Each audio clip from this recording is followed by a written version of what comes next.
Let's talk about diversifying your income because I think it's really important, especially if you work from home and you have a product based business and you only sell on one place. That's number one, that's bad. Okay, so go get your own website. But when I worked from home and did wedding cakes, I had a website that had affiliate blogs, like I had blogs that had affiliate links on it. What else? I mean, I probably sold products on the side. I had at one point 13 streams of income coming into my business, and I thought that was crazy. But the longer you're working from home and the longer you're selling online, you realize there's a lot of ways to make money online. And if you have 13 of them and they're each bringing you $1,000 a month or a year, let's say $1,000 a year. That would be good if they're 13,000 a month. If you have 13 streams of income that are bringing you $1,000 a year, that's an extra $13,000. So yeah, I'll take that. Okay, I'm not going to throw that away. So I did an actual breakdown of the things that I do right now as of this year. So just sort of like from January to June, I'm recording this in June of 2024. And this is pretty standard for me. I think for the last 5 or 6 years, I have had classes on Teachable. So that's one of my streams of income. And that is probably, I thought it was going to be more than this, but that's about 34% of my income. The thing is that I have a product based business. And if this is the first time that you're watching this channel, I sell cake decorations. So I sell edible cake decorations, cupcake toppers, and that kind of thing. And that is my main business. So if I dumped everything else, that would still be bringing me in a full time income. Okay. But the classes I consider extra. That's quote unquote extra. And what I do with that money is I save it. I take it, I put it in savings. I use it to pay for my IRA. I use it to pay for whatever we need. But it's pretty much kind of helping me get ready to retire early. So I honestly, I've talked about this before, but I could retire right now based on the fact that I'm such a penny pincher. Okay. But I'm not going to. I'm going to continue to work because I like working. But if you get to the point where you can make basically two full time incomes, which is what I've been doing for the past 5 or 6 years, you're basically, reducing your work years before you can retire or just building up an emergency fund. Even if it's not a full time income that you're making with these extra streams of income, it's good to have an emergency fund because we all have emergencies. Everybody's going to have an emergency at some point. All right, so my classes are about 34%, and that's my teachable income. And that I'm going to break that down a little bit further, but I just wanted to go over kind of the big percentages. My product sales from my Etsy shop, my website, and on Go Imagine, and then direct sales to people because I have customers who just email me and say, I need 100 of these or whatever. That's 52% of my total income, and that is a full-time income. So if I dumped everything else, those product sales would be a full-time income, and I would still be earning enough money to pay my bills and stuff. All right, so I've got my product sales, I've got my classes. Then I have affiliate sales, which are links that I put on YouTube and on my websites that go to Amazon or Etsy or different products that I am promoting. And if somebody uses those links to buy something, I get a percentage of the sale back. Etsy offers this. There's a few different programs that they offer. There's a few different platforms that I use for affiliate sales because there's a lot of companies that do it. And it's not full-time income. It's only 1%. It's 1% of my income is affiliate money. But if you have a website or if you have a YouTube channel, it's a really good way to make affiliate money. Just put some links here and there. Don't link to everything. I only link to things that I actually really like. Because as soon as you start recommending things to people that are garbage, they're not going to trust you. And that's not cool. And I will say that I am not probably the best affiliate marketer because I have tons of opportunities to sell stuff to people that I don't think is good, but they're going to pay me to do it. It's like if you guys knew how much people make through affiliate marketing by selling things that are crap, then, well, you've probably fallen for it at some point.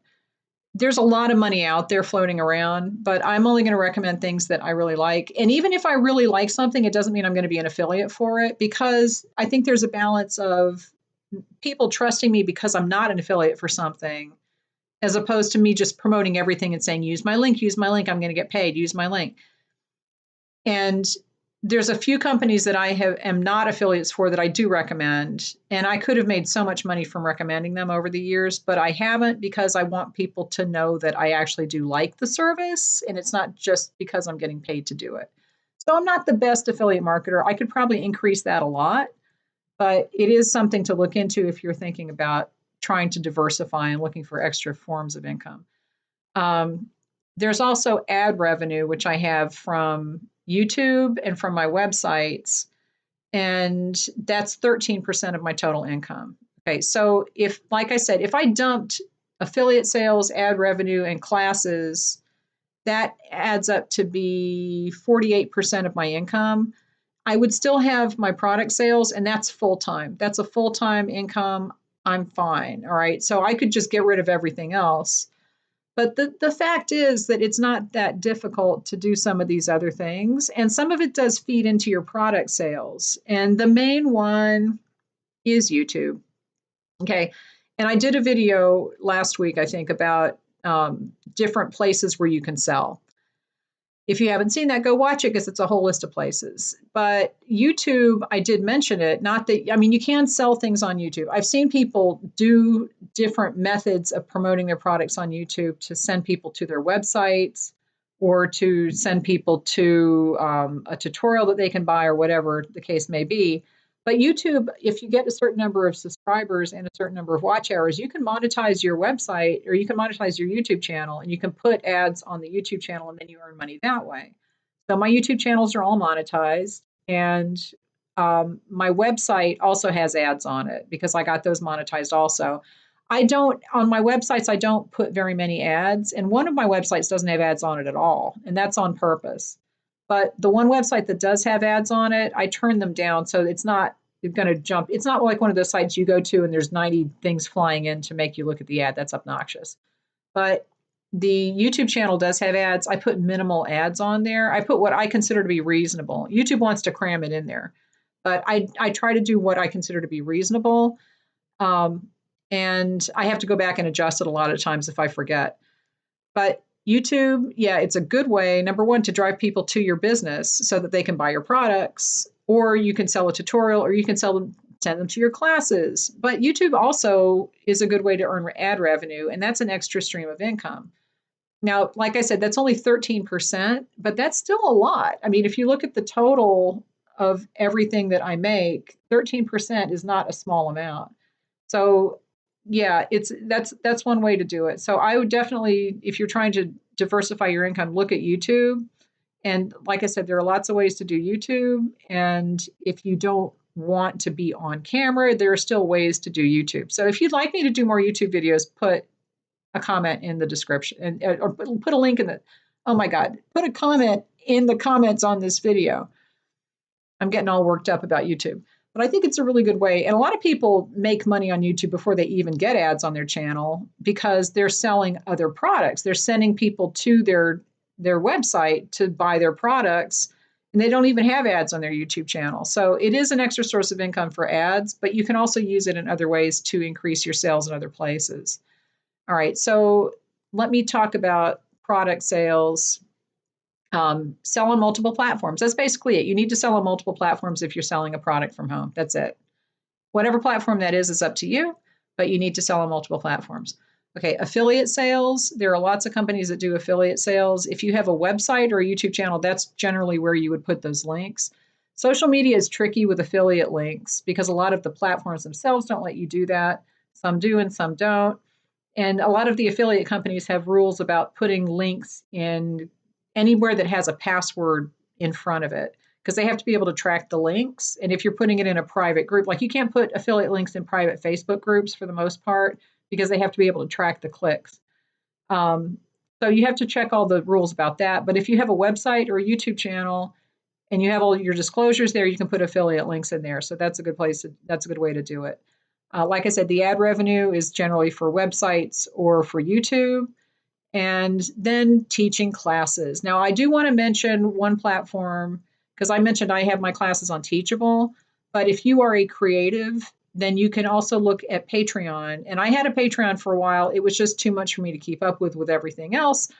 But I know that people are on Patreon and are doing very well, and it gives you a recurring stream of revenue because it's a subscription type membership kind of, that's how people pay for it. It's like a monthly membership. So what you do on Patreon is you offer different membership levels. And the first one is usually just either free or very inexpensive, and you give people a basic access to whatever you want to offer. And if you're not sure what you would offer, just do a couple of searches on Patreon for people who are in your category or in your niche and see what they're offering and see what makes sense to you. But let's say you do patterns. Okay, maybe you're going to do a free pattern a month on your free level of Patreon. So you have people join there. Okay. Now, for the first level up where they have to pay, it might be $5 a month. And you can do the pattern plus a tutorial video where you go through and you make the thing and you give that to the people who pay $5 a month. So they can follow along with you with the video. So the free people get the pattern, but they don't get the video. Okay. Then you can make another tier. So another membership tier level would be $10 a month. And for that, you could do the video, the pattern, and maybe an additional pattern or something like that. I mean, you'd have to think about this. I'm very bad at thinking of things off the top of my head. But you're basically giving people more access to you and more tutorials and more information the more that they pay. And I know a lot of people who are on Patreon who don't sell products and who don't do tutorials, and they still have the same levels, and they just do more videos for people, or they have information type channels where they will give you insider tricks. The more you pay, you get more tips and tricks of whatever the topic is. But there are a lot of ways to make Patreon work for you. And yes, it does take building an audience a little bit. And a lot of people start with YouTube and then they move those people to Patreon to give them more access to more information that way. And you get paid for it that way. So look into Patreon, but there's a lot of ways to make money online, and you definitely need to diversify so that you will not be stuck with Etsy shutting your shop down and now you don't have a place to sell. And what are you going to do for an income? Because it's happening more often. It could happen to anybody. It's not like anyone is protected from a third-party platform shutting your business down because it is their platform. You need to be proactive in figuring out ways to make money for yourself and just to protect yourself and to build up that emergency fund in case something does happen. All right, so leave me any questions. If you have suggestions about ways that you make money online that other people might benefit from, leave it in the comments, and I will talk to you later.